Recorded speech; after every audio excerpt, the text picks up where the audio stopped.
Hey, what's going on? It's Greg here with Kinobody.com, and I'm excited to share with you this interview slash podcast I did with my man Ali Khan. We talk all about intermittent fasting, making delicious meals, and introverts, interestingly enough. But he made this free bonus because we talked about 4 incredible meals, his favorite meals to eat on a cut.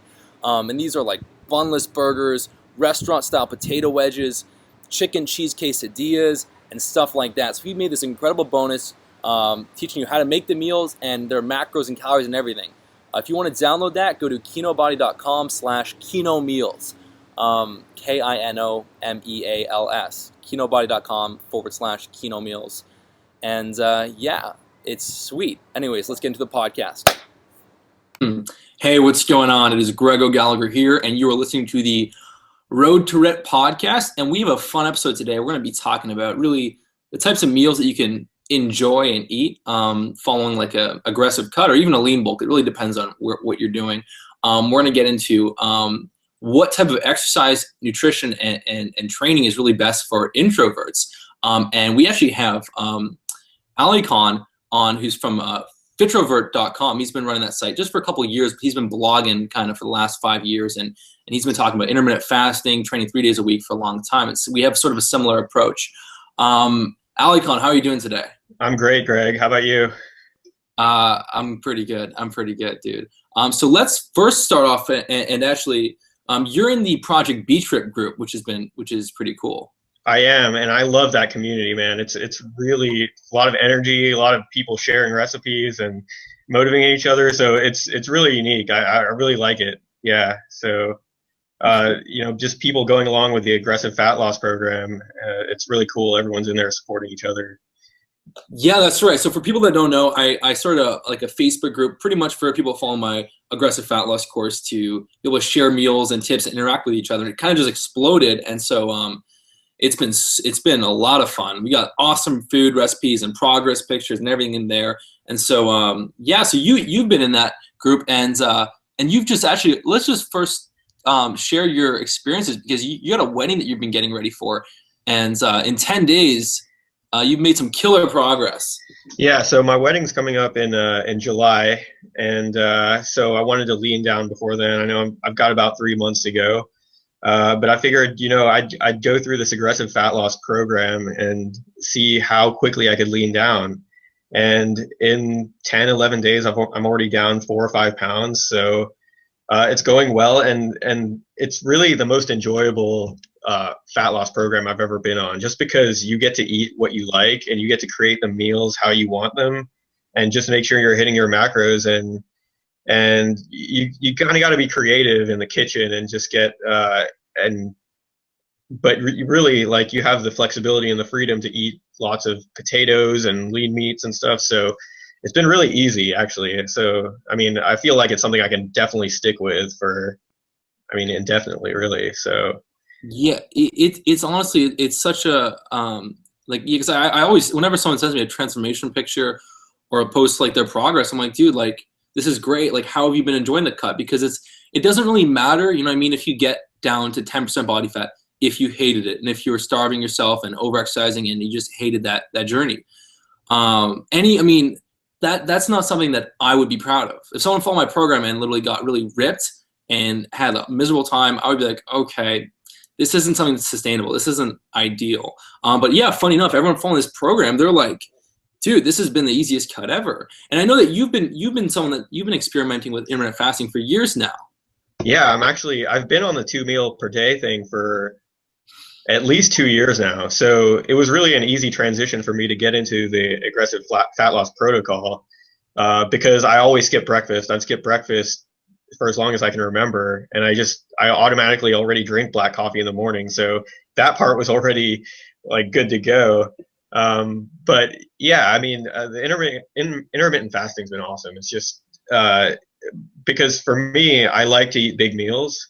Mm-hmm. And really the only way I can do that is if I limit the number of meals. So if I'm eating twice a day, I can eat, a big meal every night and feel satisfied and still drop weight or maintain and just eat even bigger meals. So yeah, it's working really well. And I don't think I'll ever switch back, really. I can't see myself ever going back to 3 or 4 meals a day.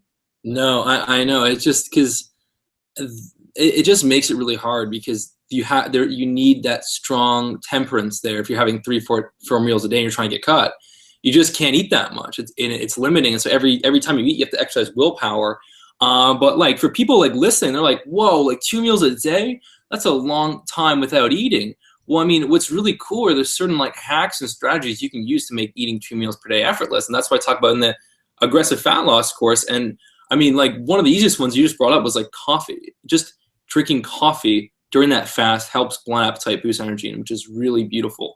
And then I also recommend like not having coffee after your meals because then you'll desensitize yourself to it. And then throwing in some strategic fruit snacks to help push that first meal later. I mean, there's like some really cool strategies to make that 2 meals not that hard. And then once you do it, like most people I talk to, after sometimes 3 to 10 days, somewhere in that time period, their body just adjusts, and that's really cool. And then also what is awesome is the fact that when you're used to eating all the time, a lot of the hunger you experience isn't real true hunger. Right. It's like psychological hunger. It's like psychological hunger. It's like, oh, you got home from work. You just want to like eat some food while you sit on TV before dinner. It's like, are you really that hungry? No. Or at night you want to like eat some chips or ice cream, and then it's like, oh, it's been like 3 hours. Like now your body's starting to get hungry again. It's like all that hunger is usually false hunger, and it's just making dieting and cutting impossible. When you get used to fasting and eating less often, and then and you using those strategies, it's just like your body starts to fall into place. And actually, on one of my podcasts, I know you're active listening to my podcast, but one of my one of my YouTube videos, we talk about this whole thing of settling point and set points. Like set point is like what body fat your body naturally gravitates to. Maybe for some people it's 12%, some people it's 15%. It's all over the place, kind of. But then settling point, like the interplay between your genetics and your environment and where that brings you. And so most people, actually, they're way above their true set point because our modern day society just makes it really easy to be fat. Yeah. You know, we were told. I mean, I was told this for my whole life. You know, eat small meals to stoke your metabolic fire. You know, never skip breakfast. And like everyone just wants to feed you, and then we have like usually all our relatives are like, "Yo, eat more, eat more, eat more." Or you're sick, you're not eating enough, and so like we're just trained to kind of eat a lot. And then like there's so much delicious good food. It's just so easy to overeat. But which is cool is like when you adapt to this plan and use intermittent fasting, stuff like this, you kind of not only do you fall into your true set point, it's really easy to go way below your set point. Because when I was dieting with not even intermittent fasting, just, you know, eating healthy, even restricting my carbs, but eating more meals, I couldn't get below like 12% body fat. Yeah. And it was tough. Now I'm, 7-8%, and it's freaking easy. I totally agree, man. Actually, like I found like working in an office job, 9 to 5, like the intermittent fasting actually comes really natural to me because, you wake up in the morning, or I wake up, I don't want to like prepare a big breakfast. I just want to, get going, get to work, get out the door, start, getting work done. And by the time I get to work, like maybe 1 or 2 hours in, it's like 10 a.m. I have my black coffee. I'm not even hungry. I just, I use that to get me through till like noon. And then at noon, I have my first meal, which is lunch. So, and then if you're thinking about eating all the time, obviously you're going to be hungry, but when you're at work and you're getting stuff done, you don't even think about it really. So it makes it really easy for, I think, people working a 9 to 5, even in an office job, just, if you don't think about eating first thing in the morning, you just go straight to work, skip breakfast, and then just get used to having your first meal at lunch. You really get used to it. And then it's kind of like, you don't have to do this anymore. You can just eat 2 meals a day and eat a nice big dinner and then go to bed satisfied. So it's like, yeah, I think it works well for, people that work an office job, or just anybody that's in a routine, kind of, even like college students, they could probably get used to it pretty easily too. Yeah. I mean, I know a lot of people just naturally just gravitate towards not eating breakfast and eating like, lunch and dinner and what have you. It just kind of, It's something that's natural until we're forced to be like, oh, you have to eat breakfast. Then we kind of develop the appetite to eat in the morning. Right. But yeah, well, let's shift gears a bit. Let's talk about let's like kind of share our favorite recipes and stuff that we've been eating. Yeah, I love talking about this. And getting lean. I'm always curious. So this is great for listeners because then they can be like, okay, because I mean, when you have really good food and meals you can eat on a diet, it makes everything more fun. Because if you're eating the same boring stuff or tasteless, boring recipes, you're gonna get burnt out. Then you're gonna start to develop cravings. Right. Some people say like, oh, eat really shitty food because then you'll be full, and then you won't overeat. If you eat tasty food, you're gonna want to keep eating. I completely disagree. Eat awesome food so you don't have those cravings. Yeah, it's all about being creative and coming up with awesome food that fits your macros and that's low in calories so that you can keep hitting your numbers and losing fat. So it's not like you have to go one way or the other. It's not like all low calorie food tastes crappy. You can make stuff that tastes really good. So I know, like, I've been experimenting with some recipes lately. I've thrown a few your way. You got that cookbook coming out, which I'm pretty pumped about. Yeah. But yeah, like, so my favorite meals to make right now are pretty much like big, filling, satisfying dinners. So I like to make these bunless cheeseburgers, which is just, I use extra lean ground beef, cook it with a little bit of butter, and then top it with fat-free shredded cheese. And it's super easy to make. You could do it on the pan. You don't need like a grill or anything. It takes 15 minutes, and that you make like 3 or 4 of them at once, and you have a huge meal, and then probably some leftovers the next day. So that's just one example of one that's super easy to make. Sweet, fat-free shredded cheese, man. I don't even think we get that in Canada. No, you don't. Oh, here we got it. Like I'm down here in Florida. We have Publix. It's our grocery store. So we have all kinds of fat-free cheese, and Kraft makes this fat-free natural shredded cheese. It's pretty good. I mean, I think it tastes just as good as like low fat or whatever, especially when you're eating it with a giant burger, you know? Yeah, like that's a perfect like pairing because usually even an extra lean burger is going to have a good amount of fat. Like if you're getting 60 grams of protein, it's going to have probably 30 grams of fat. So if you wanted to add more protein to it without bringing your fat up, then non-fat cheese would be perfect. Yeah. And the research on cheese is really like it shows it actually is extremely satiating. And dairy protein helps. Some studies show helps increase fat loss excretion. Yeah, when you look at the macros on the cheese, it's like a serving of it is like 45 calories or something. I think it's like 9 or 10 grams of protein and no fat, and then like barely any carbs. So it's like basically just pure protein, which is awesome. It's like just added protein to the lean burger, and yeah, it really helps you hit your number as well. I'm gonna look out for that fat-free cheese. I mean, we must have it. Like, I live in Toronto. Like, yeah, it's got to be somewhere. It's got to be somewhere. Otherwise, I have to talk to our mayor.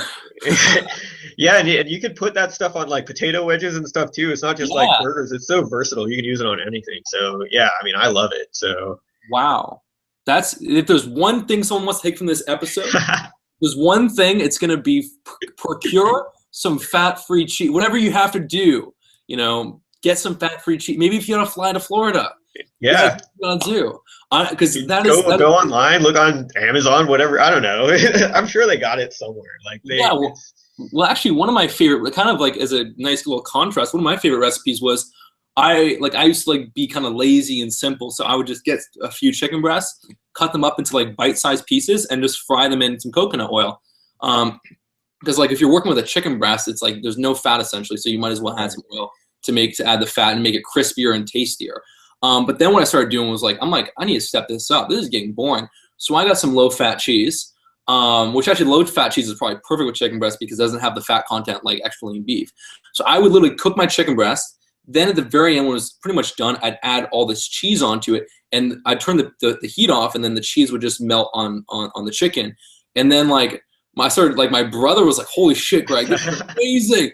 He's like, he's like, cheesy chicken. That's what we're gonna call it, cheesy chicken. And so then for like several months, we started eating like cheesy chicken all the time. Dude, that sounds amazing. You can't go wrong with cheesy chicken. That's like the best combination ever. Yeah, it's a great combination. I found I was so much more satisfied with the cheese and the chicken, and cheese on potatoes would be really good too. Yeah, and actually that's a good transition into another recipe, which is like potato wedges recipe.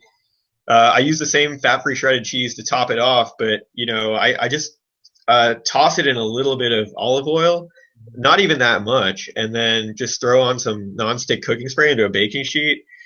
Throw in some Parmesan cheese and some paprika, salt and pepper. Mix it all up and throw it on the baking sheet and bake it like 415 for half an hour. Flip it halfway through, and you get the best like restaurant style potato wedges ever. Like it tastes like you're going out to eat, and especially when you top it with the cheese at the end, it's like great, and it's pretty low in fat. I mean, and then just good macros again with the cheese and then the potatoes. So super filling also. So I just wait, made those tonight actually. nice. So wait, when you're baking the potatoes, you just have the potatoes with the oil on the pan, and then you add the Parmesan after, or? So I slice up the potatoes into wedges. Then I throw them in this mixing bowl. Yeah. Then I sprinkle a little bit of oil in it, and then I throw on the paprika and the Parmesan cheese and the salt and pepper. Kind of shake it all up and mix it all together. Then I put it on the baking sheet and bake it. Okay. So the Parmesan, like during the whole baking time, is like it's fine. Yeah. Yeah. It's like it's on there before you bake it, but then towards the end you top it off with the fat-free shredded cheese, and it's like double cheesiness. Awesome. That sounds epic, man. I feel bad for anyone that has like dairy allergies. They're like, no. Oh yeah. Dude, and this is what I've been eating on this cut like the last 10, 11 days. I've probably eaten this like 3 or 4 times, and it's like amazing. I never, maybe I just didn't make the connection that I could eat this type of food before and like be on a cut or lose weight, but this is like a total game changer. It's like it's almost unfair. Yeah, it is. And so for people listening, like I'm actually a huge fan of potatoes because they're so filling. Their fullness factor is huge, and people are like, oh my god, like regular potatoes, the glycemic index is high. And it's like, yo, the glycemic index doesn't really matter at all. If you're in a calorie deficit, you're going to lose fat. So you should really be focusing on, people listening should really be focused on the fullness factor. What keeps you more full, 300 calories from a potato or 300 calories from brown rice? Potato. Potato. A couple of potatoes max, and I'm like full. So and that's what, like 80 carbs or something. Like you're not even. So yeah, potatoes are definitely. I love them. I don't know anyone that doesn't love potatoes, actually. No one is like, I just don't like potatoes. Yeah. I just don't like potatoes. I don't know what voice I'm doing right now. No one is like you hear people like, oh, I don't like beef or whatever, or I don't like this or that, or some people don't even like fruit, which is weird to me, but it happens. But I've never had someone be like, I hate potatoes, or especially like potato wedges, which are so much better. Right. So yeah, those are some pretty sweet recipes. I've been kind of doing something similar where I'll be basically I'm doing my aggressive fat loss program, and like there's like 2 options. Either you can have the big meal as your first meal, or you can have the big meal as your last meal. And just so happens I like to sleep in, and so my first meal ends up being at like 6 o'clock. So I'm like, I'll have my big meal at 6 o'clock. And so I'll do very similar recipes. I'm just a fan of like chicken and beef, and that's kind of my thing. Yeah, you do the big meal first, right? Yeah, I actually was, well, because what my experience was that, and most people love the big meal as their last meal. I used to love that too.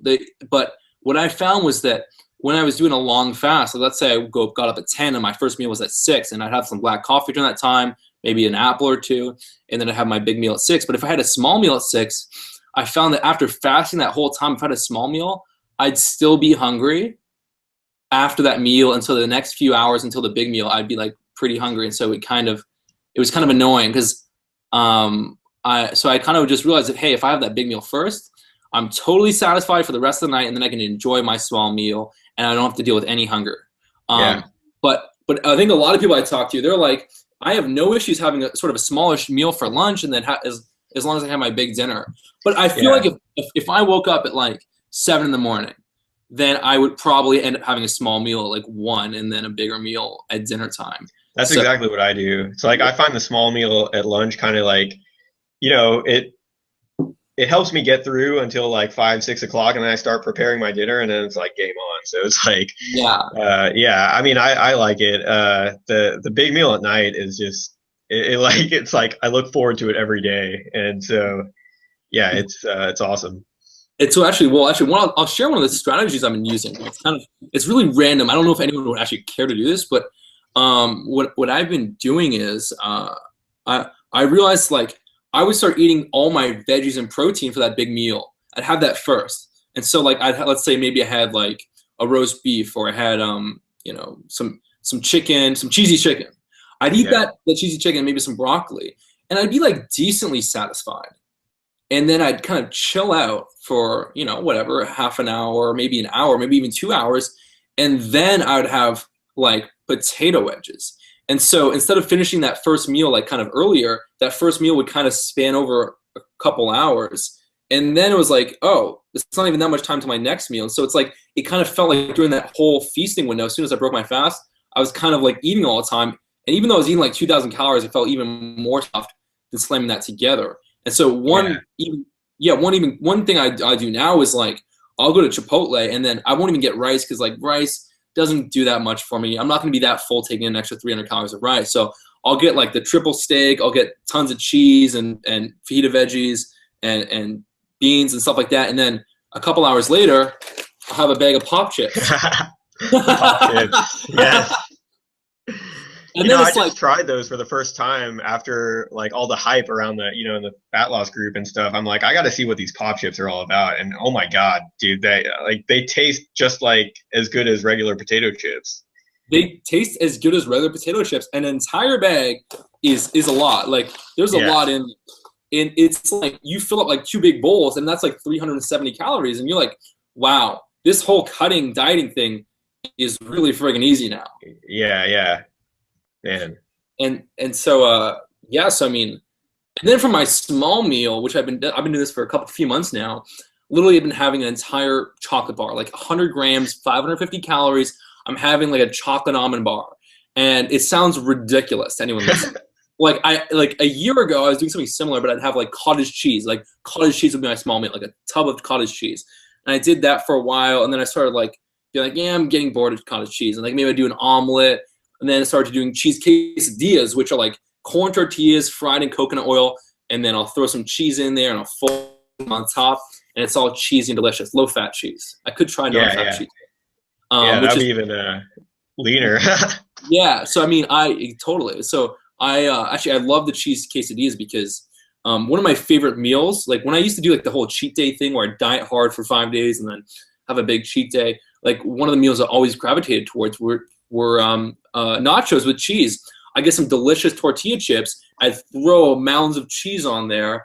Then I'd microwave it for a minute and I'd eat it and it tastes so good. But it's kind of like the calories are really high because the tortilla chips have a lot of fat, and then cheese also has quite a bit of fat. Though if you use non-fat, cheese, that would be beautiful. That'd be perfect. But so then I was like, wait a second.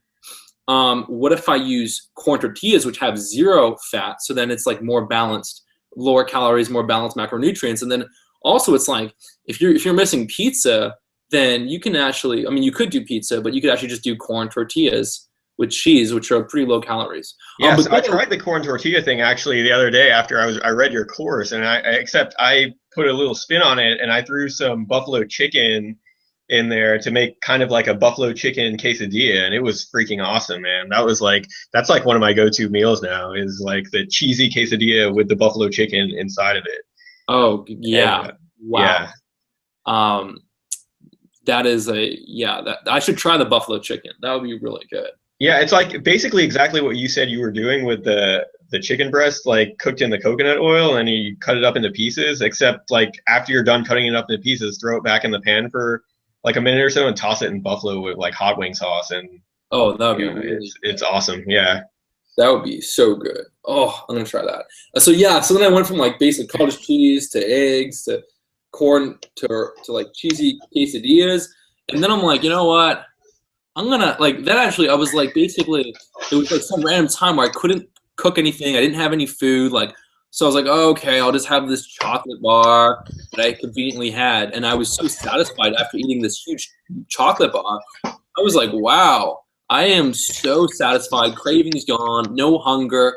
And I had like literally the most amazing sex drive that night I've But bam, the gods were in my favor. I'm like, this chocolate has magic properties. There's a reason why they endowed chocolate with so much like with as an aphrodisiac thousands of years ago. And I'm like, and then I just kind of tried it again, and then now when I was like going on trips and traveling on the plane, and like it was a 5-hour flight, I just bring like a big chocolate bar, and I just started doing that like every day. And honestly, like, sure, my protein's kind of isn't that high anymore. Yeah. But protein doesn't have to be that high. It's kind of right.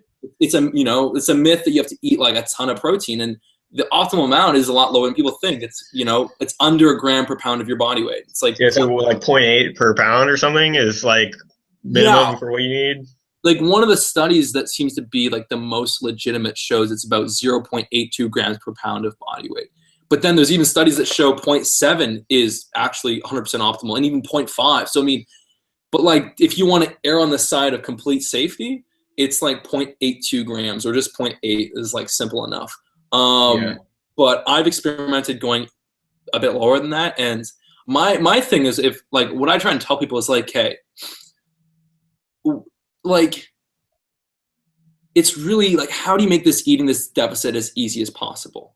That's what everyone struggles with. They struggle with trying to get to whatever 8% body fat. It's like, don't make life harder by trying to stick to all these rules. Like, oh, I have to eat 1.5 grams of protein per pound of body weight. Is that making eating a deficit easier or harder? It's like, so I mean, I just found that like when I was able to drop my protein down, like eating less calories became a lot easier because I could enjoy foods that I liked, and I was already intermittent fasting, eating just a couple meals a day. So then I just had way more flexibility. It was way more fun. And I felt like with my carbs and fats higher, I felt so much better, slept better, mood was better. Yeah, I've tried a lot of different splits actually with the dieting, and, I've tried going, low carb, higher in fat, and that just didn't work. So really like the optimal thing that I've kind of landed on that I'm kind of doing now, I've gravitated to, it's like this pretty much even split, like percentage wise, like across all the macros, maybe 35% protein, 35% carb, maybe like 30% fat is kind of the sweet spot for me. And I think that's what you recommend actually in your course, which is. That's what I completely recommend, because that's so funny that kind of fell on your lap too. And there's some method to the madness there. But yeah, I find like pretty much 35% of calories from protein is really freaking optimal. You're going to be right in the ballpark of where you need to be. It still gives you enough room for good amounts of protein. Like I find like in the past when I told people to eat more protein than that, I get a lot of people being like, oh, this is too much protein. Like I don't really like eating it. And so, and then as well, like, all like as far as testosterone is concerned, carbs and fats play the most significant role in testosterone production. So if you're going low in carbs or fats to have higher protein, you're going to be decreasing your testosterone levels. It's just the fact. And yeah, I mean, like fat just helps with fullness, and it helps with making food taste good, and it's satisfying. You got to have the carbs and the fats in there for fullness, and just like enjoy, like making your diet enjoyable. If it's all protein, like it's going to be hard to stick to, but you keep a moderate protein level and then play with your carbs and fats and just kind of get a good mix of both, and you're good to go. I think it's like really an enjoyable way to diet. Yeah, and it's funny because for a long time, all these nutrition authorities were like, don't mix carbs and fats together. Make either protein and fat meals or protein and carb meals. And it's funny because if I have a meal that's like, let's say I'm just having chicken breast and broccoli, for example, which is basically protein and carbs. I'm not satisfied after eating that. And I'm hungry really, really, really, really friggin' quickly. Yeah. And I feel like crap, because it's like there was like no fat there. Right. And then same thing, if I just had like chicken and a baked potato with no butter on it, no nothing, the food would taste crappy. You'd have to use all these sauces and spices to try and make it decent. But then even still, I wouldn't be hungry, because I've done that. I've tried that. It's like you have to add the fat to a meal to make it taste good and to stay full longer and like to really trigger satisfaction. So a lot of fitness people like, oh, 15% fat or 20% fat. And then, but also some people are like, oh no, eat like 50% of your calories from fat, but then there's no Yeah. room for fats and carbs and the meal's smaller. So, I mean, it's like, yeah, the 30% fat, 35% protein, 35, maybe up to 40% carbs is like perfect. It's like a jigsaw puzzle, man. You experiment with all these different Yeah. methods until you kind of land in the middle, and you find that that's the most enjoyable, or at least I do, and you do, and I mean all the other people that are following AFL do too, I think. So I mean, it's just those other diets are just kind of extreme when you go too high in fat and you're basically eliminating carbs or you're eliminating all fats. It's not a good way to go, I think. I mean, they're macronutrients for a reason. Like all three macronutrients serve a purpose, right? So it's like, Yeah. uh, yeah, I mean, there's no reason to completely like cut one out of the mix. So Yeah, like what I try and tell people is like, remember, like the goals to get lean, it's really about the cardinal rule is how do you make this calorie deficit as enjoyable as possible.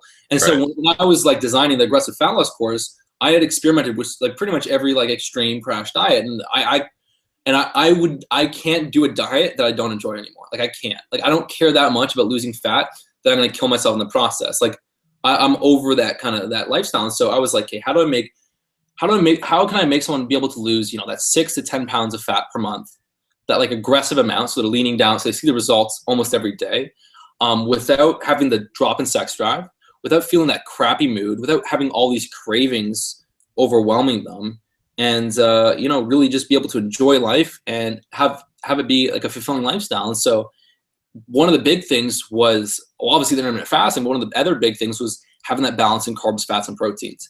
It's just like it's got to be there, and then you can enjoy those foods we talked about. Those beef burgers with the cheese and the Parmesan and cheese on your potato wedges. There's no working that into a low carb diet. There's no working that no into a way. low fat diet. It's impossible. Yeah. And it's like, why would you restrict yourself if you can still lose fat and eat enjoyable meals? It's like there's no reason to like restrict, like eat low carb or low fat if you don't have to, and your goal is to lose weight.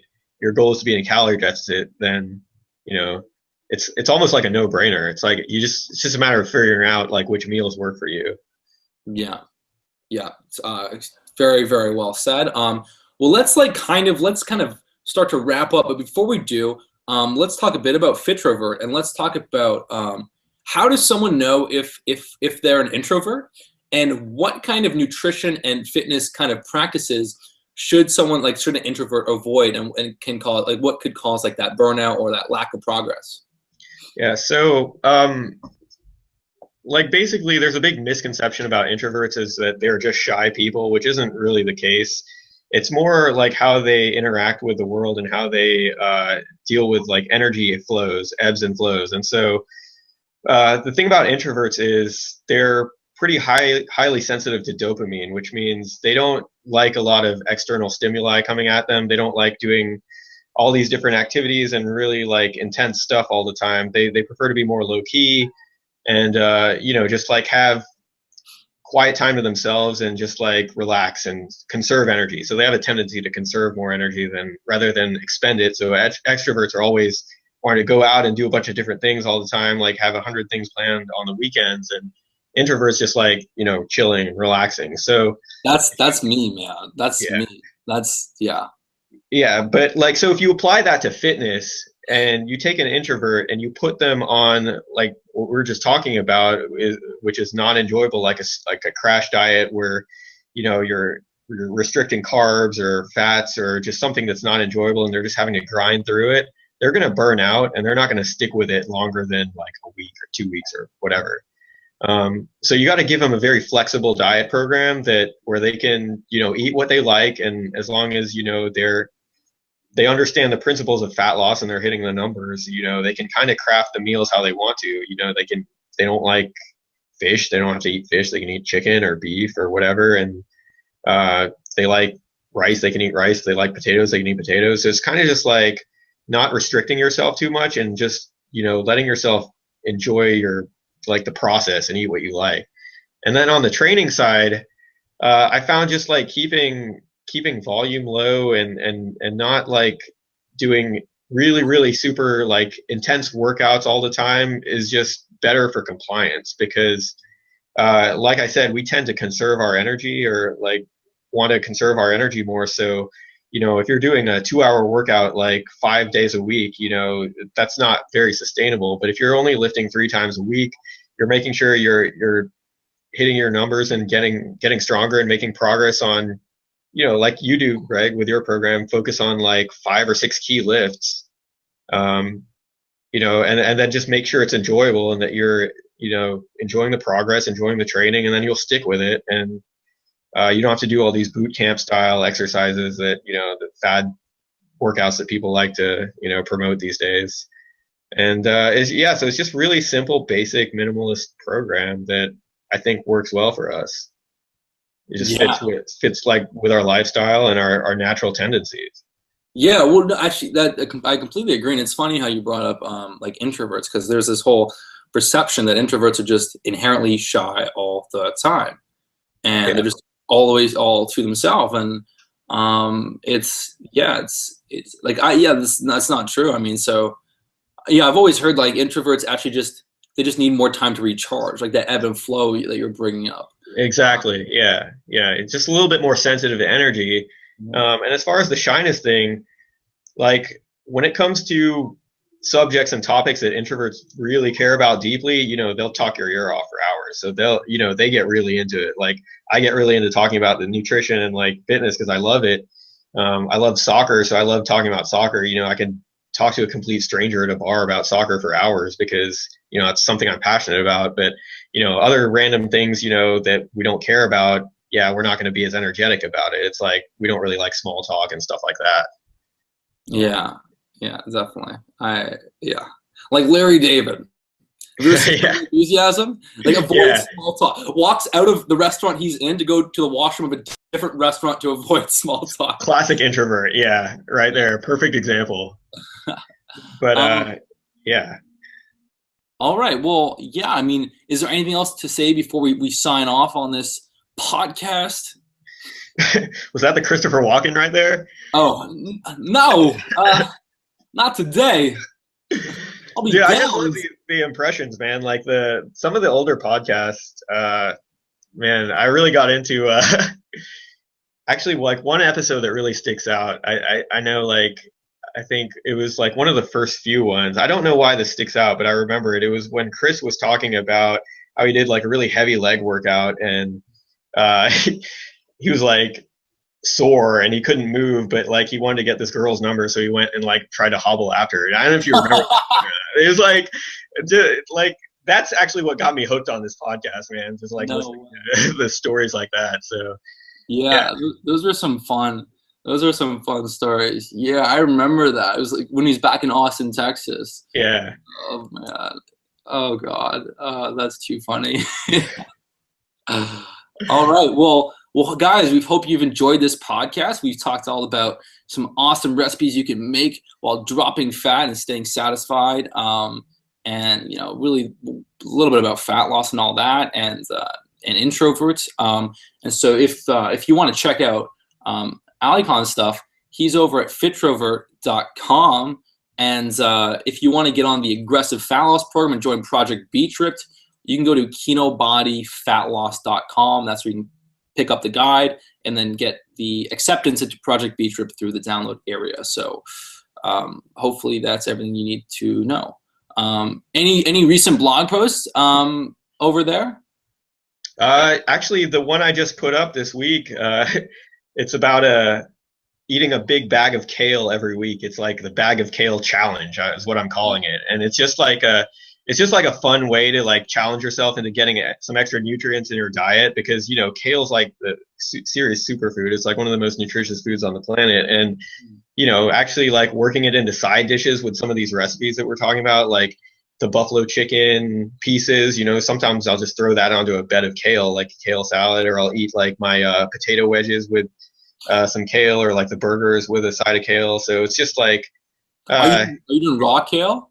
Well, sometimes I eat it raw. Sometimes I saute it up in some salt and pepper. It's real versatile, so you can do a lot of different things with it. Sometimes if I'm short on time and I just need to get back to the office real quick, I'll make like a green smoothie. So I'll throw a bunch of kale in the blender with like some berries and protein powder and, just something quick like that. But yeah, so the challenge is to just try to finish a huge bag of kale every week. And so far I'm on week number 3 with that. So I'm going to join you on that. And all right, man. How big is your kale challenge? Yeah. How big is your bag of kale? It's about 12 and a half cups. So yeah, if you try to eat it all in one day, it's going to be annoying, but spread it out over the course of the week, have a couple cups a day, and you get a ton of extra nutrients in your diet. And yeah, so and the calorie content is so like mean. Oh, it's like you don't even count it, right? Like you don't count veggies, right?